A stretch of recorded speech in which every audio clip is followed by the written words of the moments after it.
What if building a rhythm in God's Word wasn't about a picture perfect routine, but about finding what's sustainable for you right now in this season?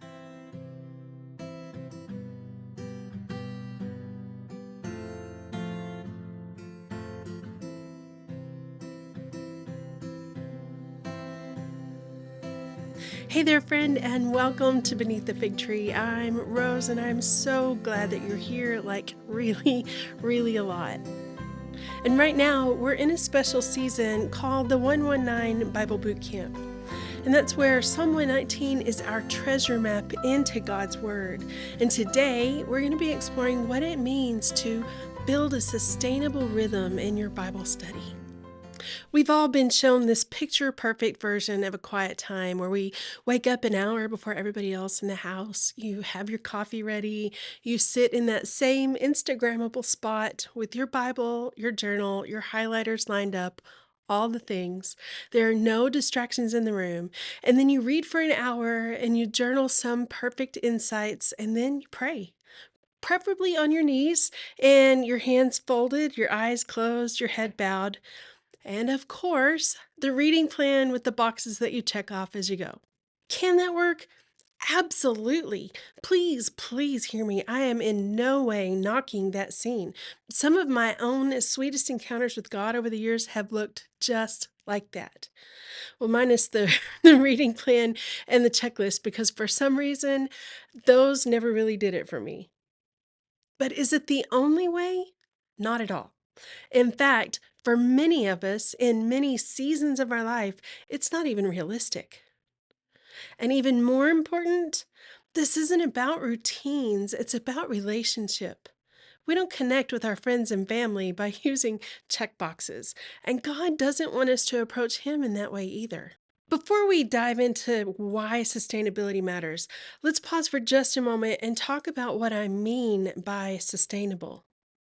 When I say sustainable, I'm not talking about perfection or productivity or meeting some man made standard. What I am talking about is rhythms that you can actually carry into your real life, the ones that don't leave you feeling burdened or burned out or guilty or exhausted. So think about sustainable rhythms as ones that give life instead of draining it, the ones that grow roots instead of wilting under pressure. And they can bend with the seasons that you're in instead of snapping when your life changes. Some other words that you might hear me use for sustainable, one would be doable because it fits your real life, or life giving because it leaves you filled instead of empty, or lasting because it's something that you can keep up with over time. And that's the kind of rhythm that we're aiming for here. So let's talk about what this looks like in different seasons of life. I can't point to long seasons where I would wake up before everybody else and have this perfectly ordered quiet time. I do remember trying it here and there, and sometimes it even worked for a little while, especially once Dakota was in school and Brandon was at work. But it never really became my forever rhythm. And then when Dakota was in high school, our mornings looked a lot different because I drove him 30 minutes one way to school. And during that time, we would actually read through a chronological Bible together. So he would read aloud as I was driving. And that was the rhythm that God gave me in that season. And then after he left for the Army, Brandon and I were suddenly facing a cancer diagnosis, his. So my capacity in those days was thin, but God met me in a new way. And that was about the time that that movie War Room came out, if you remember. And so, like many of you, I filled my wall with sticky notes and index cards full of prayers and verses and names. And those scraps of paper became my rhythm. And it was tender and sustaining, and it was enough. And while those bits of paper are not on the wall anymore, mostly because we don't live in that house anymore, I do still have them tucked away in my Bible. But during the more recent years of a really demanding job, my rhythms kind of became sort of a patchwork. Some mornings I managed to read scripture. Other days it was an online devotional or a teaching in my earbuds, especially on the drive into work. And there were stretches, honestly, with almost no time in the Word at all. But God's grace still held me. And now Brennan and I are park hosts, so we live in an RV, which means space is tight and interruptions are constant. And sometimes that means that I'm reading scripture with his news humming in the background, which is not exactly ideal. But even that became a kind of rhythm. And these days, since stepping away from my full time work, my mornings have slowed. And so I often carry my Bible out to the hammock swing and I read until the sun rises out from behind the trees and it's just too bright to see the words. So then I just close my eyes and I close my Bible and I let the light rest on me, sort of a wordless prayer, just a soaking in. And then later I'll pop into my studio and I can spread out there with my journals and translations or turn scripture into art with worship music surrounding me. But hear me, this is only a season. It hasn't always looked like this, and it won't always look like this. The point is, you do what works in your season. And wherever that is, God meets you there. So many of us carry those quiet time rules that we've picked up along the way. And I actually want us to just reframe a few of those together. The first one is if I don't read a full chapter, it doesn't count.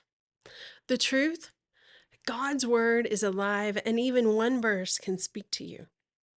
The next one, if I can't do it in the morning, then I've missed it. The truth, Psalm 119, all of Scripture, but especially Psalm 119, shows us rhythms from morning, day, and night. God isn't bound by the clock. The next one, if I don't journal, I'm not doing it right. The truth, journaling can be really, really meaningful, but God hears your whispered prayers and all of your sighs too. Listen, these aren't failures, they're invitations to freedom. That traditional method that we've all seen and heard, it can be really helpful, but it's also built on some assumptions, like that you even have quiet mornings, or that you can sit for long stretches, or that your best focus comes at the same time every day. And how about that life doesn't throw you curveballs? But maybe you're in a season with toddlers, or shift work, or chronic illness, or grief. Maybe your brain just doesn't focus best at 6 a.m. That doesn't make you less spiritual, it makes you human. God never asked for a performance, He asked us for presence. Psalm 119 doesn't give us one perfect routine. It shows us a person in constant conversation with God across all kinds of moments. And here are just a few. Verse 55, I remember your name in the night, O Lord. Rhythms, even in sleeplessness, are struggle. Verse 147, I rise before dawn and I cry for help. And then verse 148, my eyes are awake through the night watches. These are rhythms that are early and late. It's not about a slot on the clock, it's about seeking Him. And verse 164, 7 times a day I praise you for your righteous rules. Not a stopwatch, but a life that's threaded in worship. That's the vision here. Not a formulaic schedule, but a life that breathes with God. So, what does sustainability look like in our real, human, ordinary, everyday life? Well, it looks like finding rhythms that meet you in your real life with God's real presence. Here are just a few ideas that might help you. Think about micro moments, like reading a single verse or a passage in the morning and then turning it into a short prayer as you drive or you do the dishes, or stacking habits. And that's where you pair scripture with something else that you're already doing, like listening to an audio Bible while you walk, or writing out one verse after you brush your teeth at night. And then seasonal shifts. So maybe mornings work best in the summer, but then evenings are actually better during the school year. Your rhythm can change with your season. And then your plan should be flexible. A reading plan is a guide, not a master. So you can use it, but don't let it use you or master you. The psalmist says in verse 164, 7 times a day I praise you for your righteous rules. That doesn't mean a stopwatch. It means weaving worship into the flow of your life. So by now, you probably know I'm not a fan of formulas, but I do love things that help me to remember. So I have just a gentle framework that you can hold on to as you think about your own rhythms.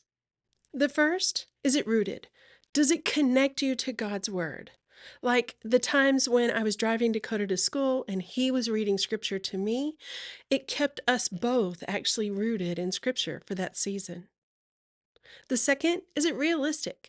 Does it fit your life right now? And I'm not suggesting that we try to mold God around us. What I am saying is find those times in your ordinary day that you can actually pause and point your heart toward God.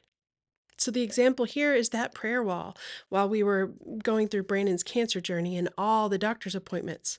Because sometimes all I could manage during that season was that prayer wall, and that was enough. Third, is it renewing? Does it leave you filled and hopeful instead of burdened? So the example here is my mornings in the hammock swing. Right now, they're helping me to slow down in His Word and in His creation. So if your rhythm is rooted and realistic and renewing, it's far more likely to be sustainable. So this is why sustainability isn't just a nice idea, it's essential. Because sustainable rhythms keep us connected long term. Psalm 119 describes a life that's shaped by God's word in every season, not just the quiet ones, not just the mornings when the kids sleep in, but in the middle of affliction and joy and everything in between. The psalmist says in verse 97, "Oh, how I love your law. It is my meditation all the day. Not one set hour, but a rhythm that's woven throughout life." Sustainability matters because a rhythm that you can't keep up with will quickly become a burden. And when time with God feels like a burden, we're tempted to set it aside altogether. The most important thing, rhythms are personal. What works for your friend may not work for you. And what worked for you last year may not work for you today, right now. The invitation isn't find the perfect routine. The invitation is walk with God in this moment. So picture it this way. Small, steady rhythms become streams that carve deep places of grace into your life. So over time, these small, faithful rhythms form us. They're like streams carving rock, slow, steady, transformative, like daily bread. Each portion may feel small, but over a lifetime, they grow us into maturity. Your devotional life won't be remembered as perfect streaks of check marks. It will be remembered as a lifetime of moments with God. Friend, you don't need a flawless routine. You need a faithful God, and He's already promised to meet you in every season, in every rhythm. So, as always, I've created a free companion kit that goes with the episode, and this one will help you reflect on your current season and then to sketch out some possible rhythms that will actually fit your life. You can grab that in the resource hub, and I'll drop the link for that down in the show notes. God isn't looking for your perfection. He's inviting you into His presence. So let's cultivate a devotional life you love, like really love, because it is possible and it's so much easier than you think. And if this episode has encouraged you, would you consider sharing it with a friend and maybe even leaving a review? Because when you do that, it helps more women discover the treasure that's waiting for them in God's Word.